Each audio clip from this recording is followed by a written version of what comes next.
दोस्तों जो भी सनी देओल साहब के रियल फैन हैं, जो उनको दिल से प्यार करते हैं, प्लीज़ इस वीडियो को लाइक कर दीजिएगा और हो सके तो यार प्लीज़ चैनल को सब्सक्राइब जरूर कर दीजिएगा। इस वीडियो में दोस्तों बात करेंगे सनी देओल साहब के बारे में, उनके करियर के बारे में, उनकी पर्सनल लाइफ के बारे में, उनके अफेयर्स के बारे में और उनके गुस्से के बारे में।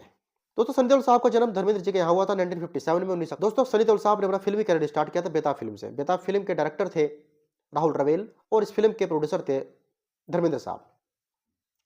दोस्तों ऐसा बताया जाता है कि बेताब फिल्म में आने से पहले ही धर्मेंद्र साहब ने सनी देओल साहब की शादी करा दी थी लंदन के एक बिजनेसमैन की लड़की से। और दोस्तों जब ये शादी हुई तो इस शादी के बारे में किसी को इंडस्ट्री में कुछ नहीं पता था। सनी देओल साहब की शादी जब तय हो गई तो उनके ससुर ने उनको लंदन में बुला लिया था। फिर उनको कुछ व्यवहारिक ज्ञान दिया, उनको चीज़ें सिखाई, उनको स्मार्ट बनाया, घुड़सवारी करनी सिखाई, स्विमिंग सिखाई, कुछ वहाँ पर उन्होंने पढ़ाई भी की। और दोस्तों वहाँ से वो फिट होकर शादी करके फिर वो लौटे थे इंडस्ट्री में और यहाँ पर फिर उन्होंने बेताब फिल्म की शूटिंग शुरू की थी। फिल्म रिलीज हो गई थी। रिलीज होने के दौरान इस फिल्म की जो को एक्ट्रेस थी उनकी अमृता सिंह, उनके साथ उनका अफेयर चालू हो गया था। अमृता सिंह उनको बहुत पसंद करने लगी थी और सनी देओल साहब भी उनको बहुत ही पसंद करने लगे थे।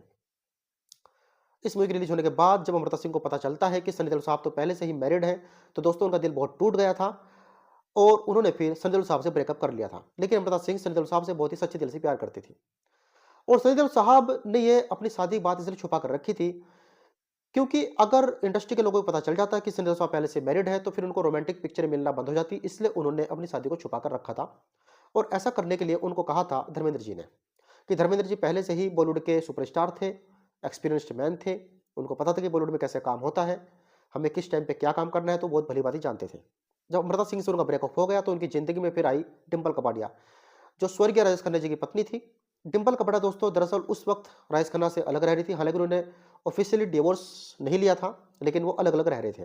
डिंपल कपाड़िया को दोस्तों सहारा दिया, कंधा दिया सनी देओल साहब ने, क्योंकि डिंपल कपाड़िया को कहीं ना कहीं कोई आदमी चाहिए था जो उनसे प्यार करे, उनसे मीठी मीठी बातें कर सके। और दोस्तों ये सब चीज़ें सनी देओल साहब ने उन्हें प्रोवाइड की। और दोस्तों बहुत लंबे समय तक सनी देओल साहब का डिंपल कपाड़िया के साथ अफेयर चला था। दोस्तों जब बात सनी देओल साहब की पत्नी को पता चलती है तो उन्होंने घर छोड़ने की धमकी दे दी थी अपने दोनों बच्चों के साथ। तो दोस्तों तब जाकर सनी देओल साहब ने डिंपल कपाड़िया से मिलना जुलना बंद किया था। हालांकि पूरा मिलना जुलना बंद नहीं किया था, तब भी उनका अफेयर चोरी छुपे चलता ही रहा। दोस्तों एक बार अनिल कपूर साहब सनी देओल साहब के साथ एक पिक्चर में शूटिंग कर रहे थे, तो वहां पर उनका ईगो क्लैश हो जाता है। दरअसल इस मूवी के पोस्टर पर सनी देओल साहब का नाम नीचे लिखा गया था और अनिल कपूर साहब का नाम ऊपर लिखा गया था, जबकि दोनों की अपनी अपनी ईगो थी। सनी देओल साहब अपने आप को सुपरस्टार समझते थे, वहीं अनिल कपूर साहब भी अपने आप को सुपरस्टार ही समझते थे। तो दोस्तों शूटिंग करने के दौरान इनके बीच में बात इतनी बढ़ जाती है कि सनी देओल साहब एक बार अनिल कपूर साहब का बहुत जोर से गला दबा देते हैं। और दोस्तों इसके बाद फिर उन्होंने कभी साथ में काम नहीं किया और ये बात दोस्तों आज तक कहीं ना कहीं बॉलीवुड में की जाती है और ये बहुत बड़ी कंट्रोवर्सी उस वक्त सनी देओल जी के और अनिल कपूर जी के बीच में खड़ी हो गई थी। दोस्तों ऐसा ही किस्सा आपको डर पिक्चर के बारे में पता होगा कि डर पिक्चर में शाहरुख खान साहब नए नए वाले एक्टर थे और उसमें सनी देओल साहब मुख्य में लीड एक्टर थे। इस पिक्चर को डायरेक्ट करते यश चोपड़ा साहब। दोस्तों इस पिक्चर रिलीज होने के बाद सनी देओल साहब ने बहुत गंभीर आरोप शाहरुख खान और यश चोपड़ा साहब पर लगाए थे। उन्होंने बाद में मीडिया के सामने आकर कहा था कि मुझे इस पिक्चर के लिए धोखे में रखा गया, मुझे मेरा रोल ढंग से बताया नहीं गया, मेरे रोल को काटा गया और मुझसे ज़्यादा प्रेफरेंस, मुझसे ज़्यादा प्रायोरिटी शाहरुख खान साहब को दी गई। जबकि शाहरुख खान एक नए नवेले एक्टर थे, उनकी मुश्किल से कोई तीसरी चौथी पिक्चर थी। वहीं सनी देओल साहब पिछले 8-9 साल से लगातार बॉलीवुड में काम कर रहे थे और उनकी काफ़ी पिक्चर सुपरहिट हो चुकी थी, तो वो शाहरुख खान से बहुत ही सीनियर एक्टर थे। तो इस सिलसिले में फिर उन्होंने कभी यश चोपड़ा के साथ काम नहीं किया, यश प्रोडक्शन के साथ काम नहीं किया और ना ही फिर उन्होंने कभी 20-25 साल तक शाहरुख खान साहब के साथ बात की थी। हालांकि दोस्तों गदर 2 के सक्सेस पार्टी के दौरान उनका ये जो गुस्सा था, उनकी जो कड़वाहट थी वो धीरे धीरे पिघल गई और दोस्तों फिर इनको काफ़ी बार एक दूसरे के कंधे पर हाथ रखकर देखा जा सका था। दोस्तों सनी देओल साहब का कई बार क्लैश हुआ है आमिर खान साहब की पिक्चर के साथ। इनकी 1990 पिक्चर रिलीज हुई थी दिल और सनी देओल साहब की पिक्चर रिलीज हुई थी घायल। दोनों पिक्चर सुपरहिट रही थी। उसके बाद 1996 में इनकी पिक्चर घातक और आमिर खान साहब की राजा हिंदुस्तानी रिलीज हुई थी। ये दोनों पिक्चर भी सुपरहिट रही थी और ऐसा ही कुछ फिर देखने को मिला था 2001 में जब गदर पिक्चर रिलीज हुई थी और आमिर खान की रिलीज हुई थी लगान। हालांकि उस वक्त गदर ने लगान को पूरी तरह पीट दिया था, लेकिन दोनों पिक्चर सुपरहिट रही थी और गदर बहुत बड़ी ब्लॉकबस्टर उस वक्त बनकर उभरी थी। गदर एक प्रेम कथा के बाद 2001 के बाद अब 2023 में सनी देओल साहब आमिर खान के प्रोडक्शन के नीचे ही काम कर रहे हैं लाहौर 1947 मूवी में। इस मूवी के डायरेक्टर हैं राजकुमार संतोषी और इस मूवी के प्रोड्यूसर हैं आमिर खान साहब। तो दोस्तों इनके बीच की कड़वाहट भी अब पिघल चुकी है। दोस्तों सनी देओल साहब के साथ एक किस्सा और भी जुड़ा हुआ है कि जब धर्मेंद्र साहब 1990 के दशक में पिक्चर किया करते थे तो कांति शाह नाम के एक बहुत बड़े डायरेक्टर थे जो कुछ बी ग्रेड मूवीज बनाया करते थे।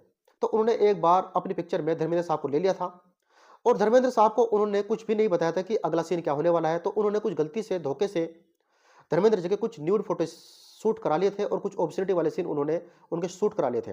दोस्तों इस बारे में धर्मेंद्र जी को कानो-कान खबर नहीं थी। दोस्तों जब इस बारे में सनी देओल साहब को पता चला, तो उन्होंने कांति शाह को उनके घर पर जाके मारा था कि तुमने बिना बताए मेरे पापा के फोटो अपनी पिक्चर में इस्तेमाल कैसे किया? वो बहुत बड़े सुपरस्टार हैं और तुम इस नग्नता के साथ, इस न्यूडिटी के साथ उनको पेश कर रहे हो। तो दोस्तों इस बात पर गुस्सा होकर सनी देओल साहब ने कांति शाह को बहुत बुरी तरीके से मारा था। दोस्तों सनी देओल साहब की 2001 में पिक्चर आई थी गदर एक प्रेम कथा, वो सुपर डुपर ब्लॉकबस्टर, लेकिन उस मूवी के हिट होने के बाद लगातार 22 साल तक सनी देओल साहब एक अदद हिट के लिए तरसते रहे। हालांकि बीच में उनकी 2-3 पिक्चर हिट रही, लेकिन वो उनकी सोलो पिक्चर नहीं थी। वो उन्होंने अपने पापा और अपने भाई के साथ की थी, जैसे कि अपने यमला पगला दीवाना और 1-2 पिक्चर और। तो दोस्तों 22 साल का इंतजार उनको करना पड़ा अपनी एक सोलो हिट के लिए गदर एक प्रेम कथा के बाद। लेकिन दोस्तों उनको दोबारा से कामयाबी फिर गदर एक प्रेम कथा की सीक्वल नहीं दी, जो आई थी 2023 में गदर 2 के नाम से। गदर 2 ने दोस्तों सफलता के सारे इतिहास तोड़ दिए थे। उन्होंने बड़े-बड़े कारनामे व्यक्त किए थे। उन्होंने बड़े-बड़े कारनामे बना दिए थे। मूवी बॉक्स ऑफिस पर सुपर डुपर हिट रही थी। मूवी ने करीब 600 करोड़ का कारोबार वर्ल्ड वाइड, इंडिया में और बाहर मिलाकर किया था। और दोस्तों गदर 2 मूवी के हिट होने के बाद उनके पास प्रोजेक्ट की लाइन लग गई। उसके बाद उनके पास दोस्तों इस वक्त फिलहाल सनी देओल साहब लाहौर 1947 मूवी की शूटिंग पूरी कर चुके हैं। बाप मूवी की शूटिंग ऑलरेडी पूरी कर चुके हैं। एसडीजे मूवी मतलब कि जट मूवी की शूटिंग फिलहाल वो कर रहे हैं। ये मूवी अगले साल 2025 में जनवरी में रिलीज हो सकती है। दोस्तों बॉर्डर 2 मूवी का उन्होंने ऑफिशियल अनाउंसमेंट कर दिया है। ये मूवी बहुत बड़े लेवल पर बनने जा रही है और ये मूवी 2026 में जनवरी गणतंत्र दिवस पर रिलीज हो सकती है। दोस्तों नितेश तिवारी की रामायण मूवी में भी सनी देओल साहब हनुमान जी का रोल प्ले कर रहे हैं और काफी और प्रोजेक्ट उनके पाइपलाइन में है। तो दोस्तों इस तरह से गदर 2 मूवी ने ऐसा कारनामा और ऐसा स्टारडम और ऐसे सितारे बुलंदियों पर सनी देओल साहब के कर दिए हैं, जो उन्होंने कभी सपने में नहीं सोचा था। तो दोस्तों ये थी सनी देओल साहब के बारे में कुछ मोटी-मोटी जानकारियां। दोस्तों आपको वीडियो में कुछ अच्छा लगा तो प्लीज वीडियो को लाइक कर दीजिएगा और हो सके तो चैनल को सब्सक्राइब जरूर कर दीजिएगा। जय हिंद, वंदे मातरम।